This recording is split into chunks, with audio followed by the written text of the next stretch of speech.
What's going on, everybody? A little quick spin or take on sorrow, if you will. Seems I've been having a lot of conversations about sorrow lately.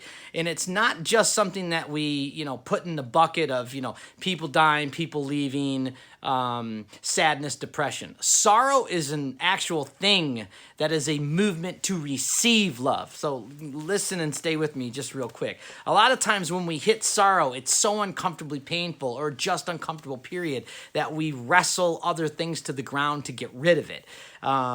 We ignore it. We put addictions into our lives. We chase people, places, and things to get rid of it. But sorrow is a literal gateway into receiving love. So I often say fear points the way. Like if you really start to understand what fear is doing to you and what your fears are, it's actually pointing you away, a direction, a way out of. Sorrow is doing some weird, cosmic, ironic thing as well. And that is literally helping you into the idea that you're going to receive love. So here's how this looks. When you're deep in sorrow, your natural thing that's happening inside of you, a very spiritual thing that happens inside of you, is you start to reach out beyond you. And a lot of times it sounds like you're screaming at God, like, help me, do this, please do that, don't make this happen, I wish this would happen. Or sometimes it looks like you grabbing a friend and sliding up alongside and doing the same thing. But that's a natural movement. The natural movement inside of you is screaming inside, go, release, and find love to receive and take in.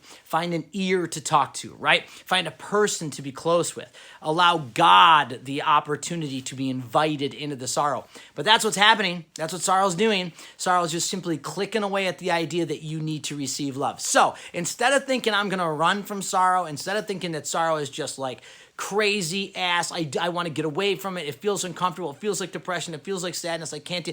Instead of doing that, take a couple minutes and breathe into it. Take a couple minutes and stay with it and really start to do that movement to the divine with it.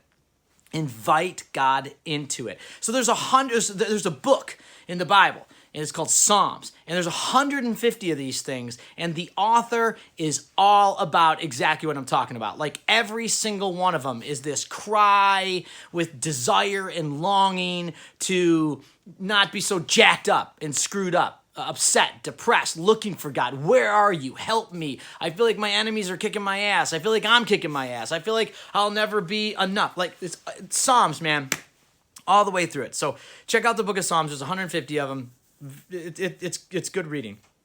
I mean, if you're into that kind of stuff, of course. The point is, sorrow is a natural movement to receive love.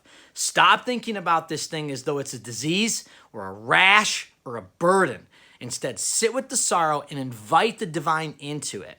When you invite the divine into it, a couple things are going to happen. I guarantee you're going to find some relief, but bigger than that, you're going to find a joy with God.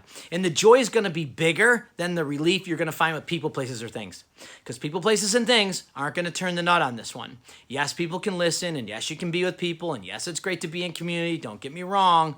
But the thing that's really going to turn the nut for you in your sorrow is for you to be able to receive God's love in here. But you got to know that that feeling is pointing to the divine. That feeling is pointing outside of yourself to collect love, to gather love, and to really start focusing on the love that's deeply inside of you. Thanks. I'll see you later.